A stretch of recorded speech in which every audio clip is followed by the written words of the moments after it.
This video represents a departure from the usual fare on my channel, both in subject and technicality. While prior videos were created in a video editor using pre-recorded clips, this video was created in presentation software, similar to PowerPoint. Most everyone has noticed the recent, as of 2023, construction and repaving on Main Street or 6th Avenue in Altoona. While a current event, the premise of this video is to explore the historical aspect of the water line replacement. The project was funded by a Community Development Block Grant, CDBG for short. CDBGs are awarded on an annual basis, and the projects are judged by numerous criteria. While the 2023 project was awarded, it was not the first time that Altoona had recently applied for CDBG funding. In 2019, the CDBG project included several different aspects that were completely different than what was awarded in 2023. One of which was a cul-de-sac at the end of Sloan Drive. An additional cul-de-sac on 4th Avenue was also part of the project. Due to issues with the garbage truck and school bus, it was proposed to widen the intersection at St. Clair and 1st Avenue. Repaving Lindsay Street was the final part of the 2019 project. While this was not funded by CDBG, Lindsay Street was resurfaced in 2023 with funds from the Alabama gas tax. Ironically, since the 2019 proposal consisted of road projects, it was ultimately not awarded due to the fact that new gas tax was to supersede the road funding previously administered by the CDBG. With this in mind, the 2020 project proposal shifted to water and sewer improvements. Part of the scope was the replacement of the original 1928 water lines in downtown. Ultimately, this was the portion funded in 2022. However, the 2020 proposal also included a replacement of the 1st Avenue sewer lift station. The station has been in operation since the early 1980s and has long exceeded its expectancy. For the second year in a row, the CDBG proposal was not funded. Some minor changes were made, such as redefining the scope of the downtown water replacement, and some changes to the sewer portion of the project. Ultimately, the downtown water main replacement was awarded in the spring of 2022. This award represented the first CDBG funding received by the town of Altoona in over 20 years. With the background of the project in mind, let's shift gears to the historical aspect of the downtown water main. The town has an extensive collection of maps and plans. One of these is a map of the water system when it was originally installed in 1928. This system came after several notable fires and previous failed attempts to have a water system. The heart of the original water system was a tank on the hill at West Highland Avenue. This tank fed an 8-inch line that ran up 6th Avenue. The original 8-inch line is what has remained in place since 1928 and was replaced during the CDBG project. And this is that original water tank as it appeared in the 1940s. Here's a view of the original 8-inch line. It was spun cast iron. It had no gaskets, and the pieces are put together by interlocking each 10-foot section. Each 10-foot section has ears that were held in place by 2 bolts. Over the years, these bolts would rust out, causing a leak. Some joints, like the one pictured, remain in remarkably good condition. Let's explore this main going to the old section, just south of Highway 132 and the 6th Avenue intersection, right where Etowah Richard Anderson Street connects to 6th Avenue. During an exploratory dig to uncover the water line, several layers were uncovered. The first fill layer, seen near the bottom of the photo, was a red shell layer. At first, the thought was that this layer may have been an early form of pavement for the roadway. Shell is a natural byproduct of coal mining, as is found around the seams of coal. It's plentiful around old coal tailings and is also seen in many creeks around town. With its abundant nature, repurposing it to a piece of chert made sense.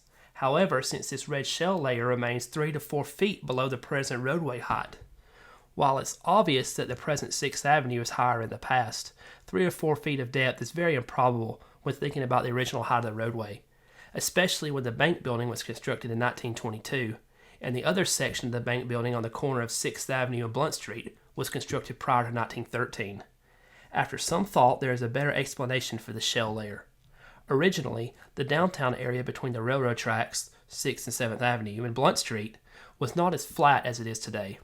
This is evident by looking at the terrain around this area, mostly in what was known as the camps.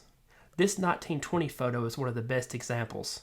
It was taken from the top of 7th or 8th Avenue, right against the base of Altoona Mountain. The Altoona School can be seen in the center of the photo. The shell was used to fill in the valleys, resulting into relative flatness of the downtown area. The embankment around the doctor's office and bank showcased the edge of this plateau and returned to the natural terrain. It's also important to remember the relationship between Jasper Newton Rickles, who owned the property in downtown, and mine owner W.T. Underwood. In many ways, the shell to fill out and level downtown may have been beneficial to Underwood as well. More on that later. This 1920s photo was taken in front of the bank, and it shows how much the roadway has risen since that time. Still a far cry from the time the area was originally filled in. An examination shows 8 distinct layers, with layer 8 being the shell fill. Interestingly, layer 5 appears to be a prior layer of asphalt that was later churned over an additional 3 times before returning to pavement in layer 1. The downtown area between 6th and 7th Avenue and Blunt and Richard Anderson Streets was subdivided as Rickles Addition No. 1 in the summer of 1905. Despite the area being known as downtown today, it wasn't always that way. When Altoona was founded in 1900, the original downtown section was known as the East Altoona Addition. What we know today as Easttown. Many of the early businesses were located along what is today Brown Street and 11th Avenue. However, by 1906, the center of Altoona had shifted from East Altoona to the downtown section we know today. While the reason is not known, it's likely it had something to do with the fact that Underwood first came to the area at the behest of Rickles. East Altoona Addition was not original Underwood property, but property owned by its first superintendent, Frank Culverhouse. While it appears that Culverhouse and Underwood later parted ways amicably, it's easy to see how Underwood might be concerned with a former employee having so much control over private property next to his company property. Although not supported by the records, Rickles later states that some of his downtown properties were sold years before it was actually subdivided and platted. With Rickles' help of bringing the coal industry to the area, Underwood likely threw him a bone, or made good on a handshake agreement, and helped him reorganize the downtown area that we know of today.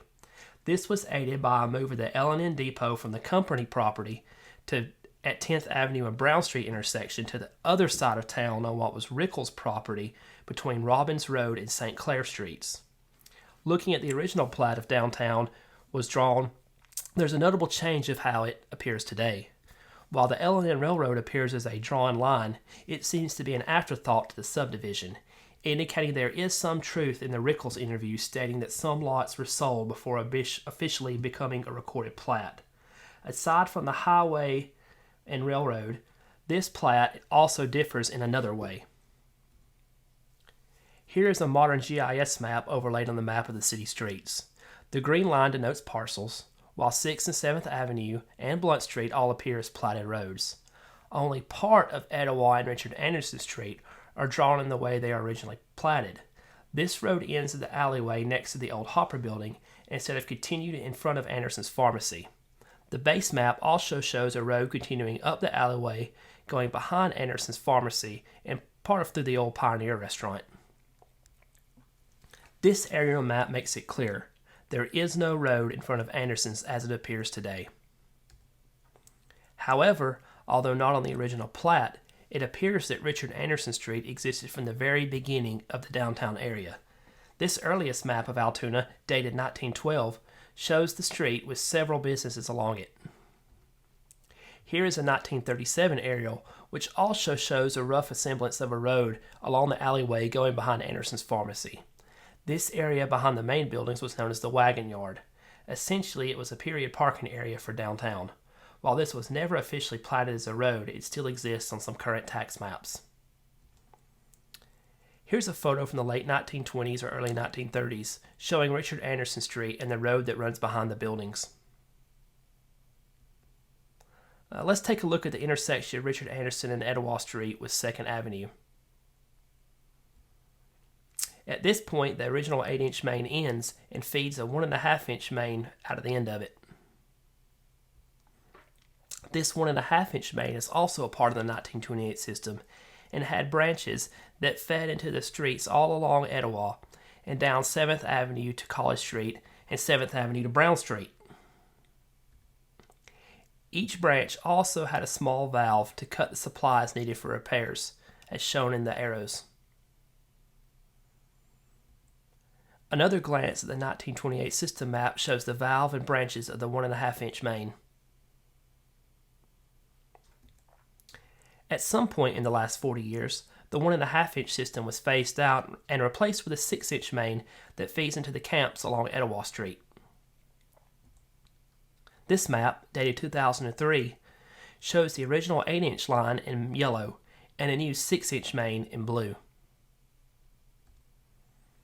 The modern water line replacement added a new connection to the 6-inch line that goes into the camps with a valve and cast iron piping.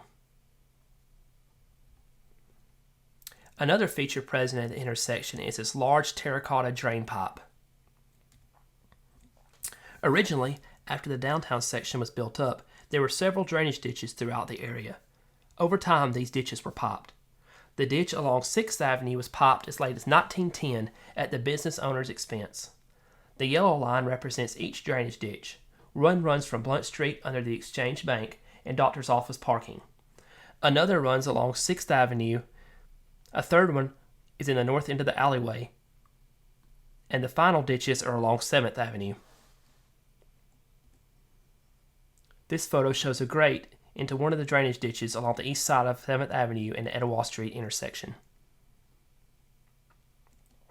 Let's move to the intersection of Blunt and 6th Avenue.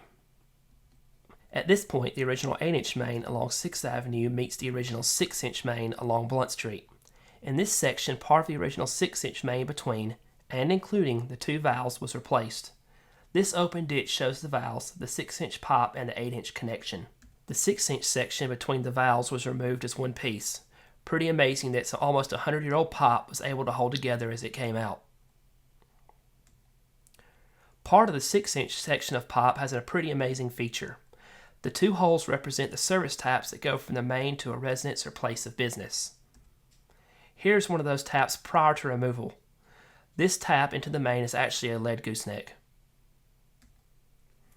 This shot shows the original valves on the left side of the photo, and one of the drainage pipes that runs along 6th Avenue on the very right side of the photo. Here's another shot of the original 1928 cutoff valve. This photo shows the installation of the new 6-inch main and valve. Examining the valve, the overall design has not changed much over the course of 100 years. After the main was replaced, 6th Avenue and Richard Anderson Streets were patched, milled, and paved with a fresh coat of blacktop.